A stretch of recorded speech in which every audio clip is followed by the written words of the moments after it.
Hey, what's up? This is Chosen, and in this video, I'm going to be joined by my friend Smiley, and we are going to be going through a list that we worked on together here of the raid epics to keep in 2022, so that you make sure you are not making a regrettable decision and crunching an epic that will end up being useful to your account down the road. So let's get into it.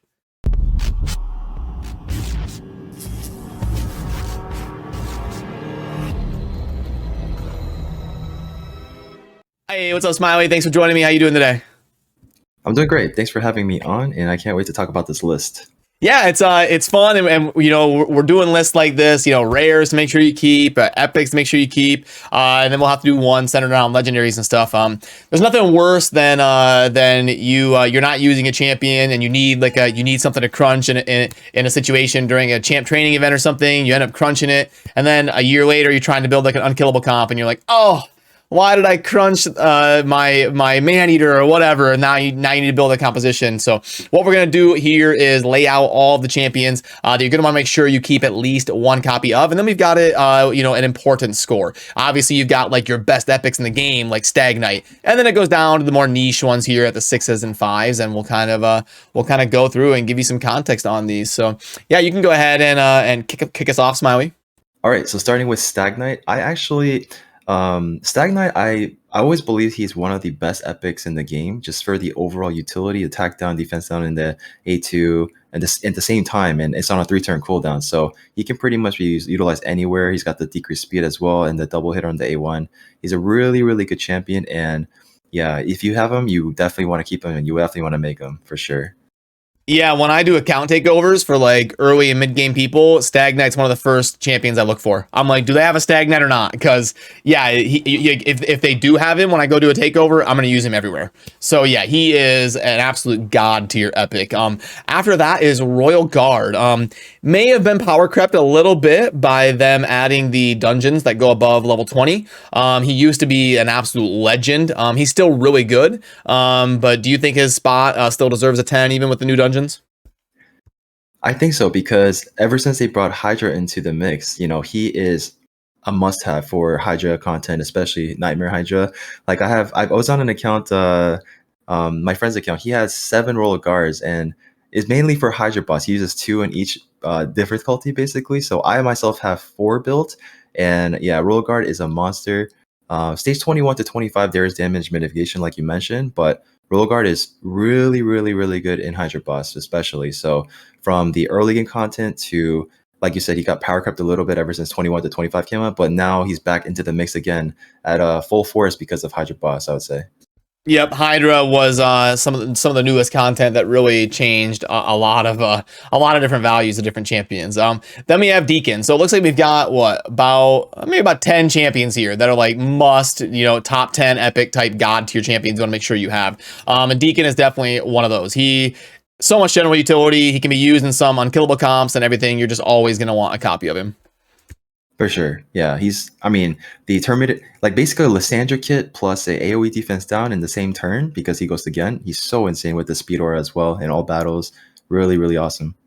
Yep, and then Ugo, like another one that's just cracked in the Hydra with the defense break and the block buffs, not for 1 turn, but for 2 turns. So Ugo is kind of like a Magic Affinity Stag Knight, but with block buffs on top of it instead of the decrease attack. Yeah, not much to add there. You pretty much covered that. And onto the Man-Eater. Of course, everybody always wants a Man-Eater on their accounts because he unlocks unkillable teams. And there's really not much to add there other than he, unkillable team, really, really amazing champion. Yeah, pretty great. And, Yeah, he was the last Void Epic that I got. So it was it was a big meme in the raid community. It took me about, I don't know the exact number, but it was something like 1,600 Void Shards to get a Man-Eater. And like 1,500 of those Void Shards were 2x. So wow. It was just insane. And then once I got him, I was finally able to build an unkillable comp. So yeah, it's definitely worth keeping 1, maybe even 2 of Man-Eaters on your account. And then Seer, I don't think any top player would say Seer is not a top 5 epic, right? Like she's just so crucial. Yeah. Arguably the best wave clear in the game, basically, along with like Eleonoro. She's basically a legendary champion. She's so insane. I had the pleasure of pulling her as like my second Void Epic champion on my free-to-play account, and she just like carried me from one dungeon stage to another stage like completely. It's just like she's so insane, and at the top level she's using almost everybody's speed composition and consistent team compositions, and yeah, so here's a must-have for sure. Yep. And then Allure. So she's got such a unique A1 with the triple hitter turn meter reduction. So there's just so many situations, Astronix, Fire Knight, where it's going to be a cool option to have an Allure available. Yeah, Allure. I mean, Fire Knight, like you said, Dark Fae in the Doom Tower. She does have the AoE defense down, the mini defense down, and she can potentially put people to sleep as well. Her turn meter control is just insane. There's nothing like it, really. Yep. And then Magnar, probably, is he the hardest non-attack nuking champion? He's close. He might be. I think he is for an HP base particularly, because he's in the top 10 as far as damage, numbers wise. He is like a top 10 nuking champion in the game, for sure. Yep. So he's one of those damage dealers you definitely want.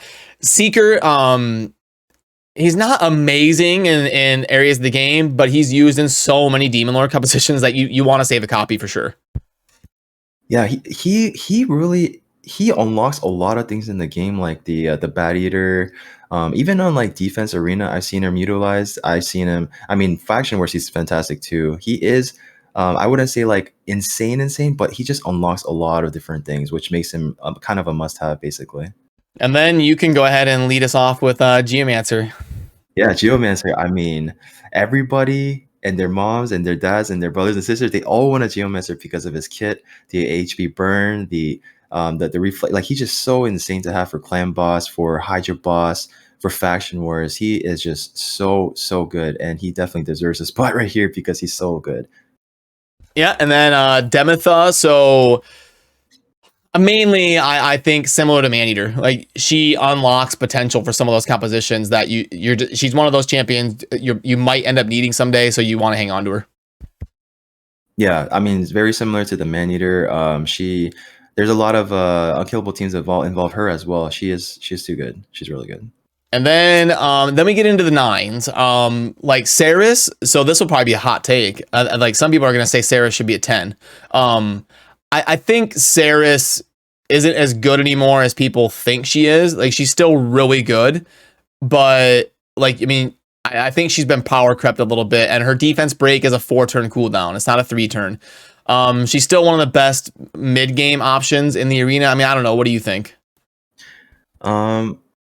Like, in my heart, I want to say she is a 10, but I think where she shines the most is definitely arena, because the strip capabilities, the defense down, and she does it without touching anybody. So if you have her comboing with like a Kaimar, she can just take off the buffs and then put them basically put a defense down on everybody. She's so good. She's really good. But like you said, she is on a 4-turn cooldown, so she might not be as viable versus, like, compared to a Stag Knight, who is a 3-turn cooldown. I mean, you could make the case that she is a Void Affinity, but 3-turn cooldown versus 4-turn cooldown, there is a 1-turn gap there.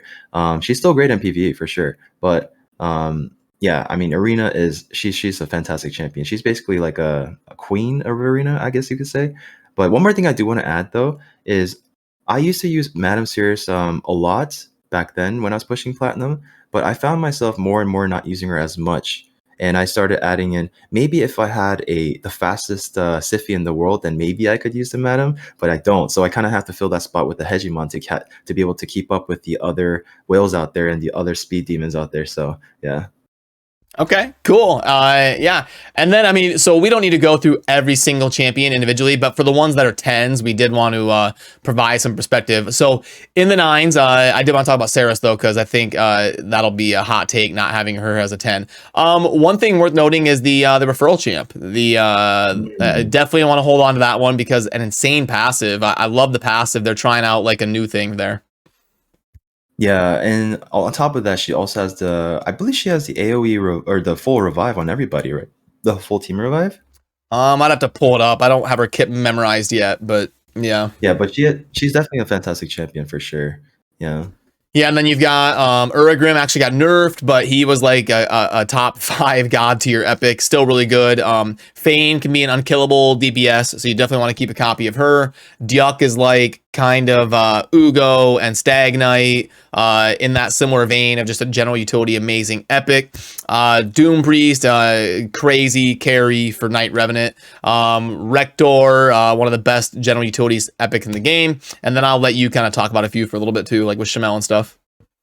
Yeah, one thing I do want to add before we continue though, this is not a tier list as far as like what is the best champion in the game. It's more of like a rating of like how bad you should keep this champion on your account or not. So I do want to make that comment out there just so people are Yeah, for aware. sure. And you know, it's worth noting, like, you know, we could put 150 champions on here because like many epics can be good if you get them in good gear and you build them for the right situation.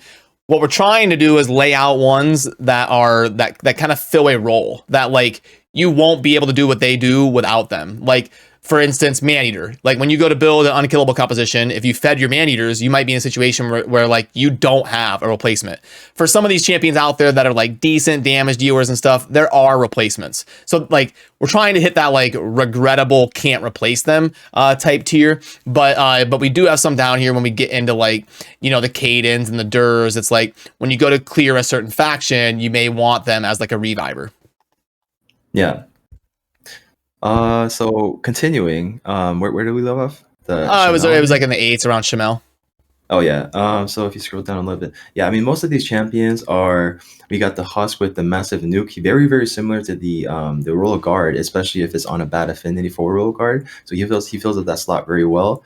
And I mean Vrask is a fantastic healer, a really amazing in faction wars as well. Shamel is basically his role in Hydra boss is so good against that the blue Hydra boss. And yeah, he's so insane there. Anax is very similar to a Fane with a very similar kit. Skull Crusher, who has one of the 3 champions in the game that have an ally tag. Well, he doesn't put on himself, but the rest of the team as well as unkillable for himself. But yeah, Valkyrie has that, Martyr has that, and there's pretty much no one else besides him. So Skull Crusher is someone that, you know, that's very unique in the game and fills a really amazing role there too. And scrolling down a little bit more, yeah, like we have the Taragi. So Taragi is an amazing Shadowkin champion.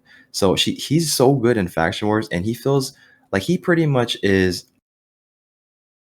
So he has an attack down as well, and he's pretty much putting on poisons on the clan boss too. His kit is just incredible, really fantastic champion, ally protection, and of course we got Skullcrown, my favorite epic champion in the game. As now, why is Skullcrown your favorite epic in the game?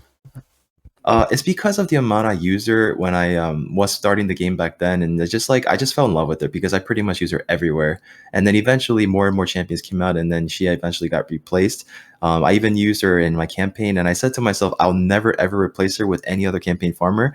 And then I ended up replacing it with Ethos because I do Nightmare campaign farming. Betrayed. Yeah. Yeah, because she's got the AoE A1, so you can just blast through the campaign. Yep, she was one of the first ones that was famous for doing that. And then we discovered we could do it with like Fellhound and all sorts of different options. But yeah, exactly.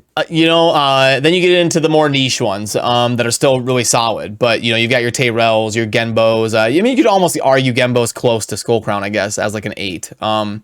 You know, and again, some of these numbers are going to get adjusted. This is like version 1.0 of this. You know, we're always open to input and we're going to make adjustments as we go along. And then we get into ones that are like really good for certain strategies, like Venom Age with the it does have a good kit, but mostly makes that secret room a breeze. Lizardman Faction Wars, Vergis for some of those boss strategies that you're going to want at your disposal. Mordecai for the spider, the HP burns, the AoE HP burns, kind of a rare role. Then we've got a bunch on here for the Lizard Epic Secret Room you're going to want to take note of. And then, yeah, you can walk us through some of the 6s and 5s that stand out to you to close out.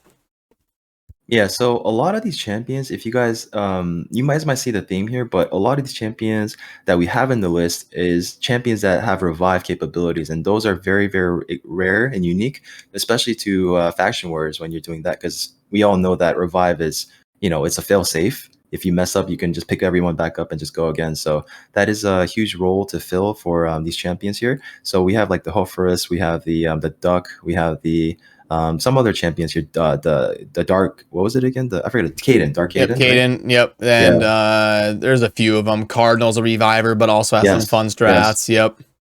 Especially, Cardinal in a stone skin. I see people use that strategy for arena defense as well.